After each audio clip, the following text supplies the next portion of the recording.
اللہ تبارک و تعالی اپنے نبی صلی اللہ علیہ وسلم کے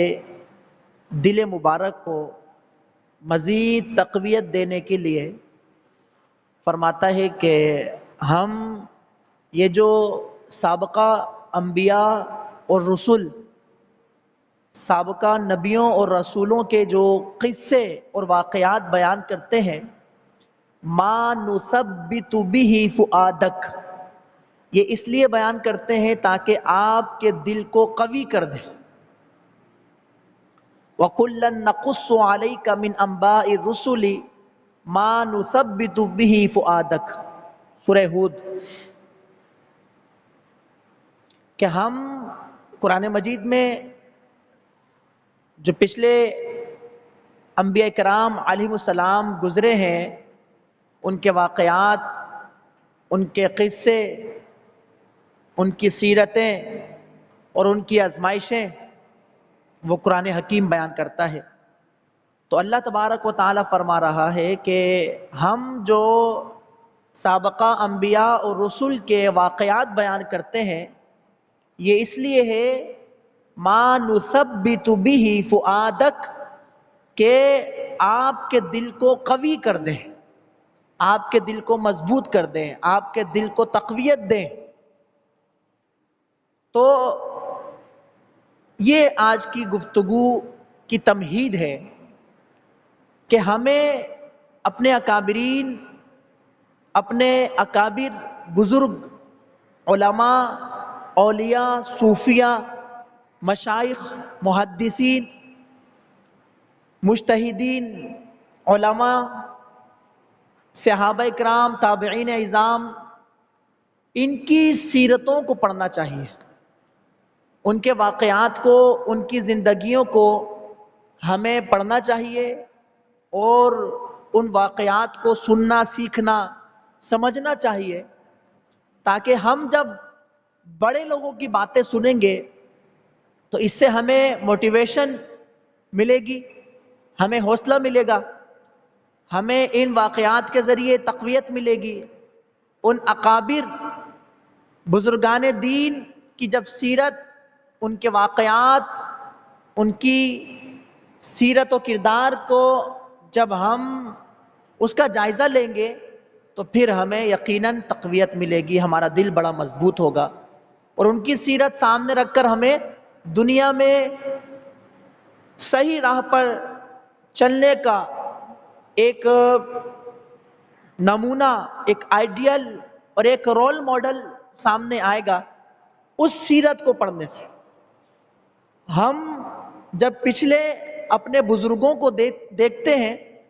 علماء کرام ہوں، مشائخ اعظام ہوں، صوفیاء کرام ہوں، بزرگان دین ہوں، اور اوپر چلتے چلے جائیں، صحابہ کرام کی جماعت بڑی عظیم جماعت ہے، تو ایک ایک شخص کی سیرت بڑی اہمیت کی حامل ہے، اور ان کی سیرتوں کو پڑھنا ہمارے لیے بے حد ضروری ہے۔ اور تاریخ جب ہمیں ایسے افراد کا مطالعہ اگر ہم تاریخ میں کرتے ہیں تو اس سے ہمیں بہت کچھ سیکھنے کا موقع ملے گا۔ ہمارے بچوں کے اندر، ہمارے اندر خود بہتری آنا شروع ہو جائے گی، ان کے جیسا تقویٰ، ان کے جیسی طہارت، ان کے جیسی پاکیزگی، ان کے جیسی عبادت، ان کے جیسا خوف، ان کے جیسا علم، ان کے جیسا عقیدہ، ان کے جیسی سیرت، ان کے جیسا جو ہے ہر فن میں جس طرح محدث، علم حدیث کی مہارت، علم فقہ کی مہارت،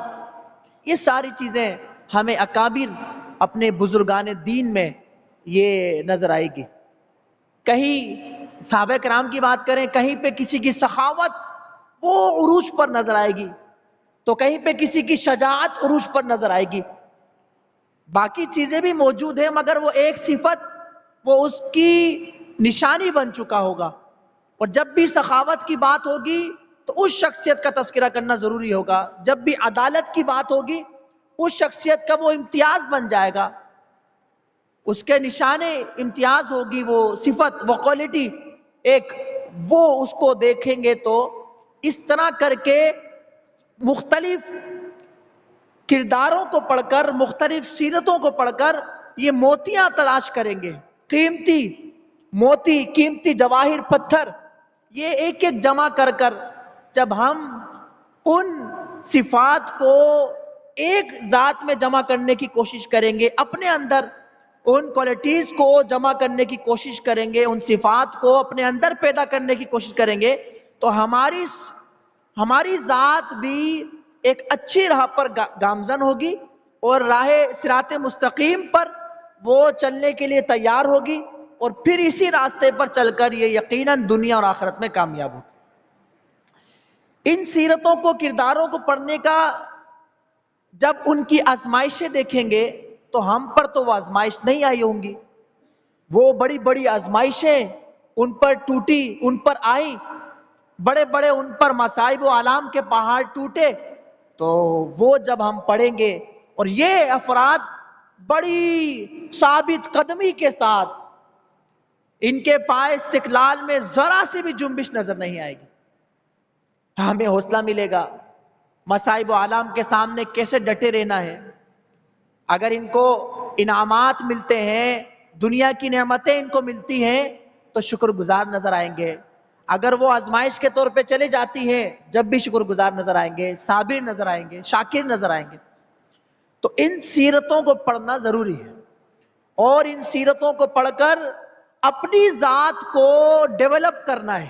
روحانیت کا مقام بڑھانا ہے، روحانی جو ارتقائی منازل ہے وہ طے کرنا ہے،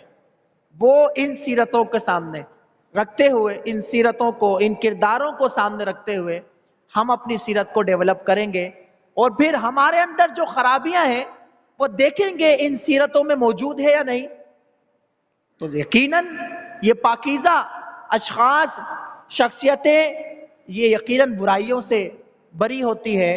اور شریعت کے پاسدار افراد ہوتے ہیں، تو اب ان کی جو کوششیں ہیں اور جو طریقہ ہے شریعت کے پابند ہوتے ہیں۔ ہم جتنے بھی بزرگان دین کو اٹھائیں، ان کی سیرتوں کو پڑھیں، جتنے بھی بزرگان دین کی سیرتوں کا مطالعہ کریں، ان کے کردار، ان کی ذات، ان کی ہسٹری کو تلاش کر کر، اور ان کی بچپن سے لے کر پیدائش سے وصال تک کی زندگی کو جب ہم دیکھیں، ہم پڑھیں، ہم سمجھیں، ہم سنیں، تو پھر ہمیں ان کی سیرت ایک تابناک زندگی ان کی نظر آئے گی، ان کی سیرت بڑی شاندار نظر آئے گی، ان کا بچپن بھی بڑا باشرہ نظر آئے گا، اور ان کی جوانی، ان کا آگے کی عمر، بڑی عمر، وصال تک وہ ایک مضبوط، ایک چٹان، جو باطل کے سامنے کھڑے ہونے والے افراد اور حق کے ساتھ قائم رہنے والے لوگ، اور جو گروہ قیامت تک جو حق پر رہے گا اس گروہ کے فرد ہوتے ہیں، بلکہ ان کے امام ہوتے ہیں، ان کے لیڈر ہوتے ہیں۔ تو آج بھی ایسی شخصیت کا ذکر ہے، بس سرسری ایک تعارف کروانا ہے، شاید بعض احباب اس نام سے بھی آشنا نہ ہو، ایسا بھی ہو سکتا ہے، اور اگر نام پتہ ہو تو بس آگے کی زندگی نہ پتہ ہو، باقی معاملات، باقی ان کی سیرت نہ پتہ ہو، تھوڑا بہت وہ پتہ ہو تو پھر ان کی قربانی، ان کی جد و جہد، ان کی ساری آزمائش اور قربانیاں اور محنت وہ سامنے نہ ہو۔